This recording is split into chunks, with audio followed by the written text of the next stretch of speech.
Hi friends, നമസ്കാരം. ഇന്ന് നമുക്ക് വളരെ പെട്ടെന്ന് തന്നെ തയ്യാറാക്കിയെടുക്കാൻ പറ്റിയ നല്ലൊരു സ്നാക്സ് റെസിപ്പിയാണ്. 5 മിനിറ്റ് തന്നെ അധികമാണ് ഇത് തയ്യാറാക്കിയെടുക്കാൻ വേണ്ടിയിട്ട് കേട്ടോ. അപ്പോൾ നമുക്ക് ഈ സ്നാക്സ് റെസിപ്പി എങ്ങനെയാണ് തയ്യാറാക്കുന്നതെന്ന് നോക്കാം. അതിനായിട്ട് ഞാനിപ്പോൾ 1 കപ്പ് ഗോതമ്പ് പൊടി എടുത്തിട്ടുണ്ട്. ഇനി നമുക്കൊരു പാൻ അടുപ്പത്ത് വെക്കുക. ഇപ്പോൾ പാൻ ചെറുതായിട്ടൊന്ന് ചൂടായി വന്നിട്ടുണ്ട്. അതിലേക്ക് നമ്മൾ എടുത്തു വെച്ചിട്ടുള്ള 1 കപ്പ് ഗോതമ്പ് പൊടി ചേർത്ത് കൊടുക്കുക. അതിനുശേഷം നമുക്ക് ഈ ഗോതമ്പ് പൊടി നന്നായിട്ടൊന്ന് വറുത്തെടുക്കുക. ഫ്ലെയിം എപ്പോഴും ലോ ടു മീഡിയം ഫ്ലെയിമിൽ ഇട്ട ശേഷം നമുക്ക് വറുത്തെടുത്താൽ മതിയാവും. ഹൈ ഫ്ലെയിമിൽ ഇടുമ്പോൾ പെട്ടെന്ന് തന്നെ ഇത് മൂത്താനുള്ള ചാൻസ് ഉണ്ട്. പൊടി അധികം മൂത്ത് പോയാൽ നമ്മുടെ പലഹാരത്തിന് ടേസ്റ്റ് ഉണ്ടാവില്ല. അപ്പോൾ നമ്മൾ പ്രത്യേകം ശ്രദ്ധിക്കുക. മീഡിയം ടു ലോ ഫ്ലെയിമിൽ വെച്ച ശേഷം നമുക്കിത് നന്നായിട്ട് വറുത്തെടുക്കാൻ വേണ്ടിയിട്ട്. ഇപ്പോൾ ഞാനിത് നന്നായിട്ട് തന്നെ വറുത്തെടുക്കുന്നുണ്ട്. ഇപ്പോൾ നമ്മുടെ പൊടിയിൽ നിന്നും നല്ലൊരു സ്മെല്ലൊക്കെ വരുന്നുണ്ട്. ഈ സ്മെല്ല് കേൾക്കുമ്പോൾ നമുക്ക് അറിയാൻ പറ്റും നമ്മുടെ പൊടി കറക്റ്റ് ഒരു പാകത്തിന് നമുക്ക് കിട്ടിയിട്ടുണ്ടെന്നുള്ളത്. ഈ സമയം നമുക്ക് ഫ്ലെയിം ഓഫ് ചെയ്ത ശേഷം നമ്മുടെ പൊടി വേറൊരു പാത്രത്തിലേക്ക് മാറ്റാം ചൂടാറാനായിട്ട്. ഇപ്പോൾ ഞാനിത് വേറൊരു പാത്രത്തിലേക്ക് മാറ്റിയിട്ടുണ്ട്. ഇനി നമുക്കിതിലേക്ക് ആവശ്യമായിട്ടുള്ളത് ശർക്കരയാണ്. 3/4 കപ്പ് ശർക്കരയാണ് ഞാൻ എടുത്തിട്ടുള്ളത്. ഇനി നമുക്ക് ഈ ശർക്കര നന്നായിട്ടൊന്ന് മെൽറ്റ് ചെയ്തെടുക്കാം. അതിനായിട്ട് ഞാനിപ്പോൾ ഒരു പാത്രത്തിലേക്ക് ഇട്ട് കൊടുക്കുന്നുണ്ട്. ഇനി നമുക്കിതിലേക്ക് 1 കപ്പ് വെള്ളം ഒഴിച്ചു കൊടുത്ത ശേഷം നമുക്കിതൊന്ന് നന്നായിട്ട് സിറപ്പാക്കി എടുക്കാം. ഇപ്പോൾ നമ്മുടെ ശർക്കര പാനി റെഡിയായി കിട്ടിയിട്ടുണ്ട്. ഇത് നമുക്ക് ഒട്ടണ പരുവത്തിലൊന്നും വേണ്ട, ജസ്റ്റ് ഒന്ന് തിളപ്പിച്ചെടുത്താൽ മതിയാവും. ഇനി നമുക്കൊരു പാൻ അടുപ്പത്ത് വെച്ച ശേഷം നമുക്ക് അതിലേക്ക് നമ്മൾ എടുത്തു വെച്ചിട്ടുള്ള ശർക്കര പാനി അരിച്ചൊഴിച്ചു കൊടുക്കുക. കരടൊന്നും ഇല്ലാതിരിക്കാൻ വേണ്ടിയിട്ടാണ് അരിച്ചൊഴിച്ചു കൊടുക്കുന്നത്. ഇപ്പോൾ ഞാൻ ശർക്കര പാനി മുഴുവനായിട്ടും അരിച്ചൊഴിച്ചു കൊടുത്തിട്ടുണ്ട്. ഇനി നമുക്ക് ഇതിലേക്ക് 1/2 ടീസ്പൂൺ ഏലക്കാപ്പൊടി ചേർത്ത് കൊടുക്കുക. അതിനുശേഷം നമുക്കിത് ജസ്റ്റ് ഒന്ന് മിക്സ് ചെയ്ത് കൊടുക്കുക. ഇനി നമുക്കിതിലേക്ക് ആവശ്യമായിട്ടുള്ളത് തേങ്ങയാണ്. ഞാനിപ്പോൾ 3/4 കപ്പോളം തേങ്ങ എടുത്തിട്ടുണ്ട്. ആ തേങ്ങ നമുക്ക് ഈ ശർക്കര പാനിയിലേക്ക് ഇട്ട് കൊടുത്ത ശേഷം നന്നായിട്ടൊന്ന് മിക്സ് ചെയ്തെടുക്കുക. അതിനുശേഷം നമുക്കിത് ചെറുതായിട്ടൊന്ന് തിളപ്പിച്ചെടുക്കുക കേട്ടോ. തേങ്ങയിലെ പച്ചമണമൊക്കെ ഒന്ന് മാറുന്നതിന് വേണ്ടിയിട്ടാണ് നമ്മൾ കുറച്ചൊന്ന് തിളപ്പിച്ചെടുക്കുന്നത്. മീഡിയം ഫ്ലെയിമിൽ വെച്ച ശേഷം തിളപ്പിച്ചെടുത്താൽ മതിയാവും.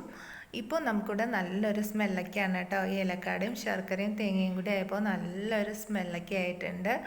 ഇപ്പോൾ നമ്മുടെ തേങ്ങയും ഏലക്കായും ശർക്കരയും കൂടെ നന്നായിട്ട് തിളച്ച് വന്നിട്ടുണ്ട്.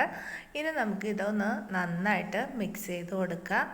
അതിനുശേഷം നമുക്ക് ഇതിലേക്ക് നമ്മൾ ആദ്യമേ റെഡിയാക്കി വെച്ചിട്ടുള്ള ഗോതമ്പ് പൊടി കുറച്ചായിട്ട് ചേർത്ത് കൊടുത്ത് നമുക്കിത് നന്നായിട്ട് കട്ട കെട്ടാതെ മിക്സ് ചെയ്ത് കൊടുക്കാം കേട്ടോ. ഈ സമയം നമുക്ക് ലോ ഫ്ലെയിമിൽ വെച്ചാൽ മതിയാവും.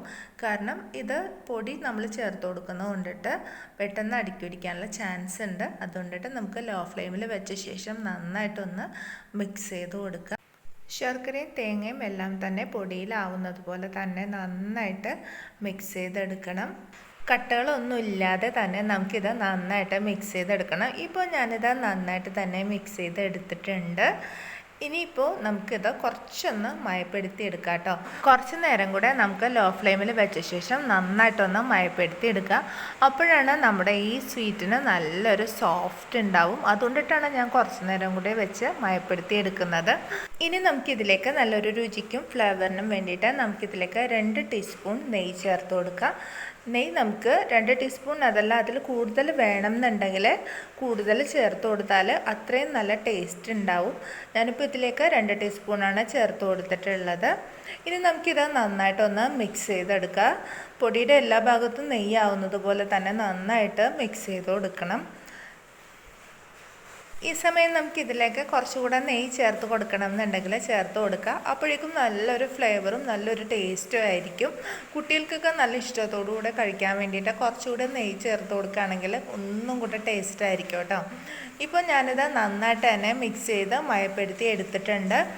ഇപ്പോൾ നമ്മുടെ സ്വീറ്റ് റെഡി ആയിട്ടുണ്ട്. ഇനി നമുക്കൊരു പാത്രത്തിൽ കുറച്ച് നെയ്യ് എടുത്ത് ഗ്രീസ് ചെയ്ത് കൊടുക്കുക. അതിനുശേഷം നമ്മൾ റെഡിയാക്കി വെച്ചിട്ടുള്ള പലഹാരം നമുക്ക് ഈ പാത്രത്തിലേക്ക് ഇട്ട് കൊടുക്കാം. അതിനുശേഷം നമുക്കിത് ജസ്റ്റ് ഒന്ന് പ്രസ് ചെയ്ത് കൊടുക്കാം കേട്ടോ.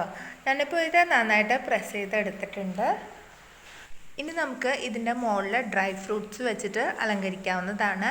ഡ്രൈ ഫ്രൂട്ട്സ് എന്താ നമ്മുടെ കയ്യിലുള്ളതെന്ന് വെച്ചാൽ അത് നമുക്കിതിൻ്റെ മുകളിൽ വെച്ചിട്ട് ജസ്റ്റ് ഒന്ന് പ്രസ് ചെയ്ത് കൊടുത്താൽ മതിയാവും. ഞാനിപ്പോൾ നട്ട്സാണ് ചേർത്ത് കൊടുത്തിട്ടുള്ളത്. നമുക്കിത് ജസ്റ്റ് ഒന്ന് പ്രസ് ചെയ്ത് കൊടുക്കാം. ഇനി നമ്മുടെ ഇഷ്ടത്തിനനുസരിച്ചുള്ള ഷേപ്പിൽ നമുക്കിത് കട്ട് ചെയ്തെടുക്കാവുന്നതാണ്.